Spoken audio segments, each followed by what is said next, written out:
Hi class, welcome to week 2 of the course. Hope you guys had a good first week. Starting to see this week some patterns of the course. So every Thursday you're doing weekly reading notes, and then every Sunday you'll be submitting some sort of relatively major assignment, as you can kind of see how they're broken down.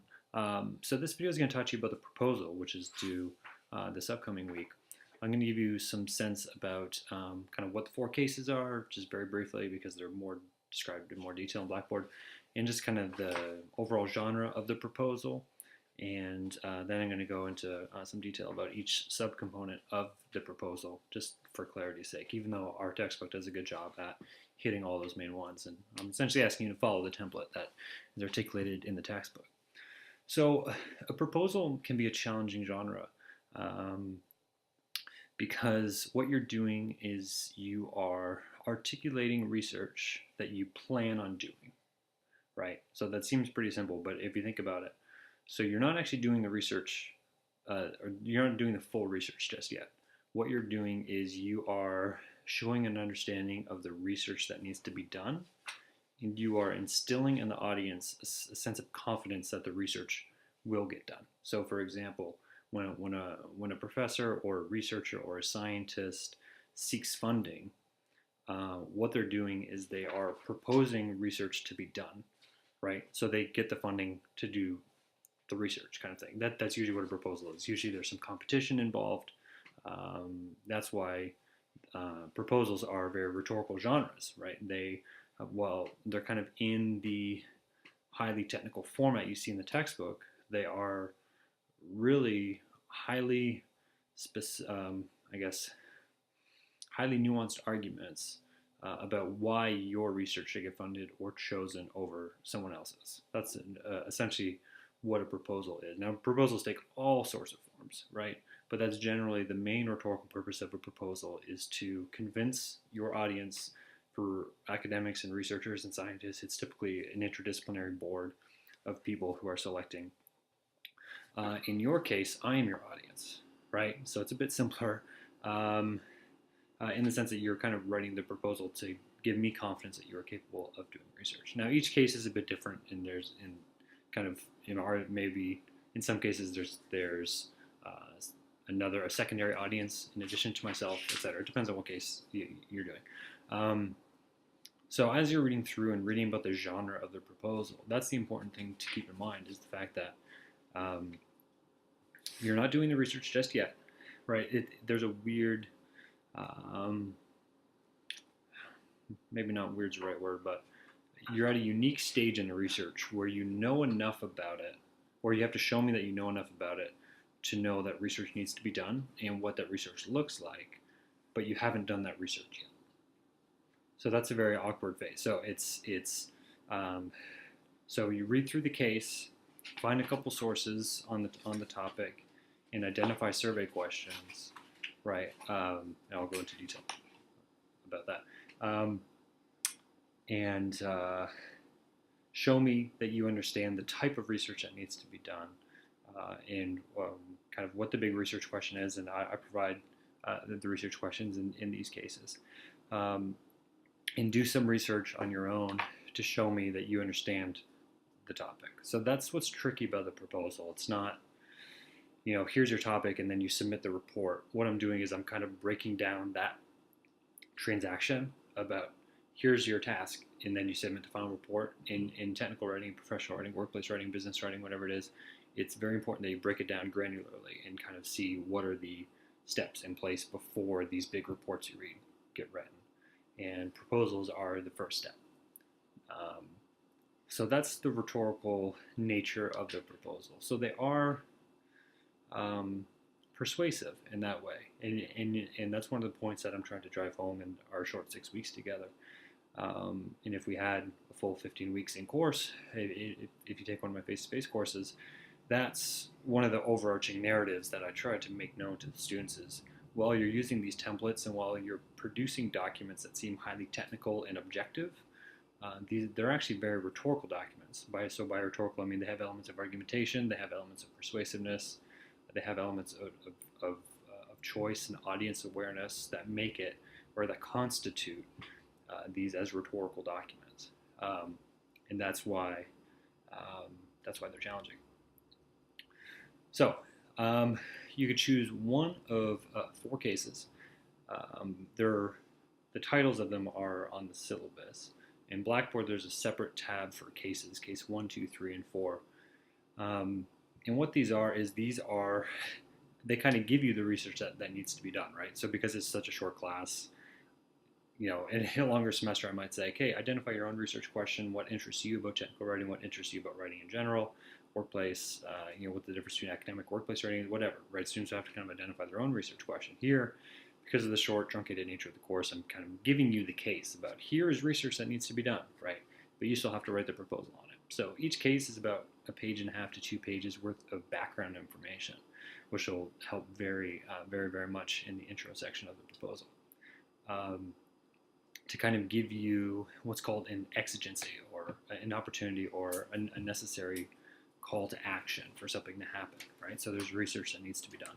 So case 1 has students research the transition that we're trying to do from a Bachelor of Science in Interdisciplinary Studies, which I know some of you are enrolled in, and we're transitioning that into a Bachelor of Science in English.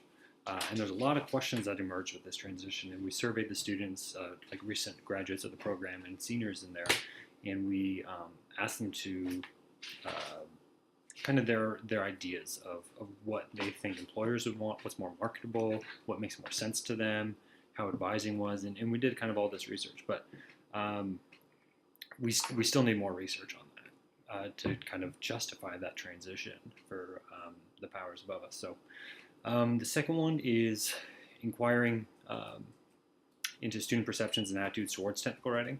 So this is very useful to our department because oftentimes students don't really have any sense or experience with technical writing, and they reach third year or junior year, and everyone comes in with a much different understanding of what technical writing is. It's not like literature or creative writing where you have a pretty solid sense about what creative writing is in literature, and some of your expectations are overturned, but generally you have a good sense about what literature is, or what the act of studying and writing about literature is. But technical writing is it's a bit different. People have maybe misconceptions of it, or just widely variant notions of what technical writing is based upon their various experiences. So that's why the more we know about student perceptions, the more that helps us as a department kind of frame these courses, et cetera, et cetera. So the third one is learning about writing technologies. That's also very useful research for our department.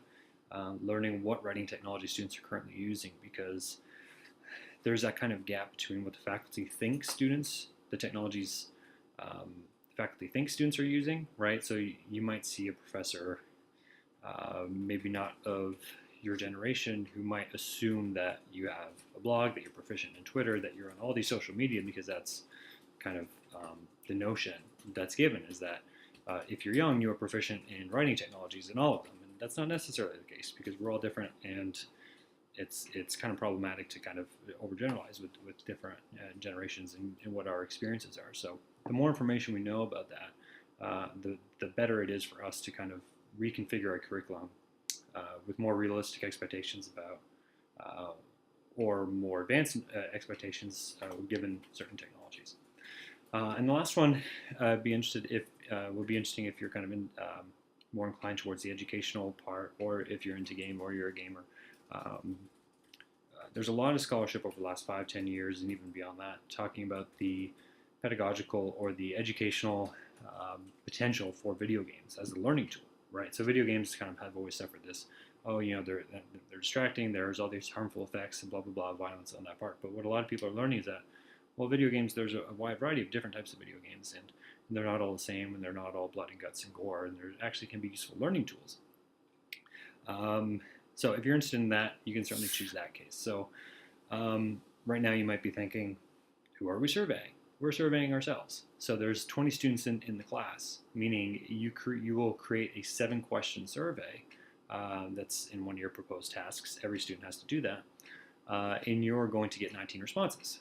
And those 19 responses are going to be the other 19 students in the classroom.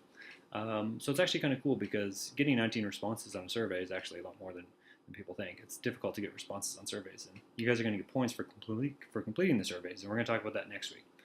Again, right now you're just kind of proposing the research to be done. You're going to tell me what questions you want to ask, and then next week we'll actually be doing that research, our primary research. So it's pretty cool because you guys get to choose a case and craft the questions in a way that you think is most interesting, and I'll kind of work with you this week. I'm going to provide feedback on the questions before you send them out.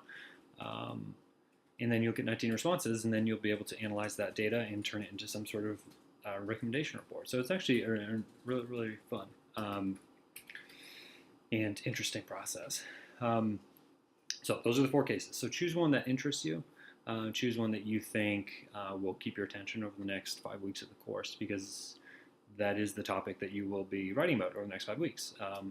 They're not separated. You're kind of going to be scaffolding and rolling this topic into the next genre, into the primary and secondary research, into the progress report, into the visualizations, and then culminating into the final recommendation report. So choose your cases wisely, because you're not going to be able to change them. Because once you have research on a specific case, then it's going to be, you're not going to be able to get 19 different responses next week and say, oh, I chose the wrong case, can I get 19 more responses? No, because we have to respect each other's time, and we don't have all the time in the world.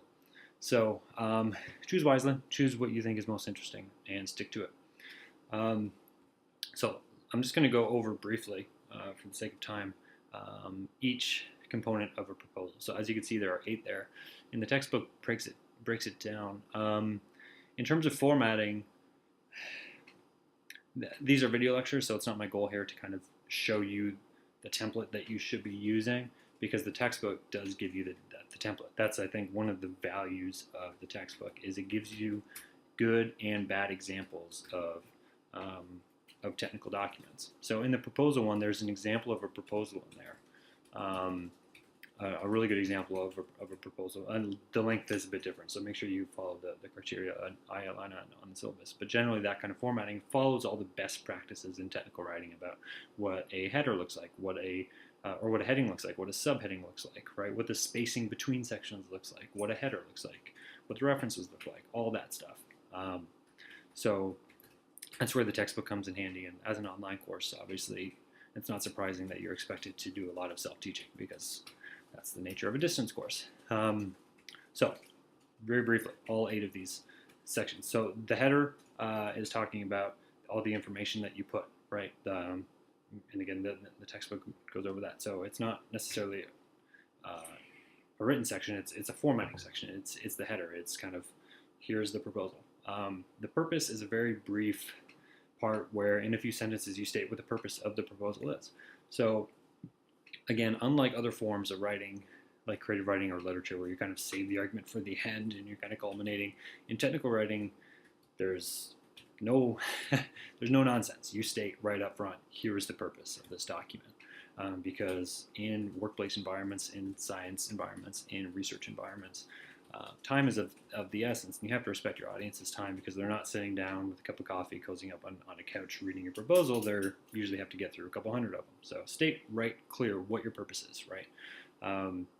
So the next 2 parts are where students get messed up a little bit.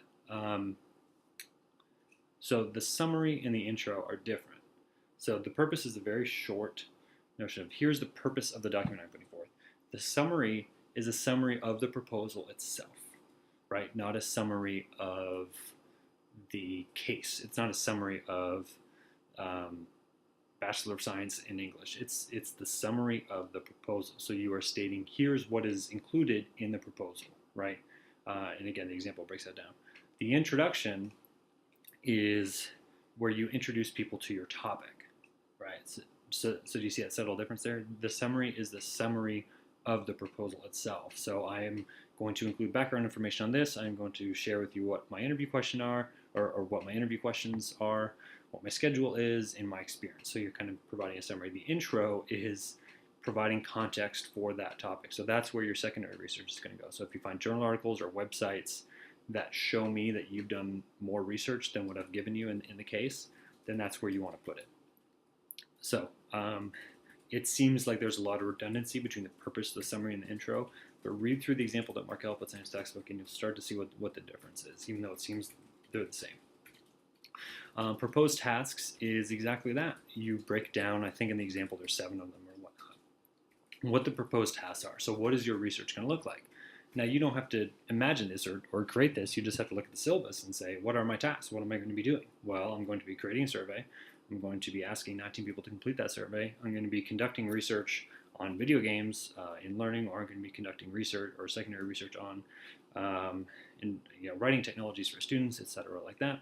Right? I'm going to work on my progress report. I'm going to create visualizations, etc. Right? So I've given you what you have to do. So in that section, you're just telling me, you're kind of not regurgitating that back to me, but you're kind of repeating that back to me, what the proposed tasks are, what you're doing.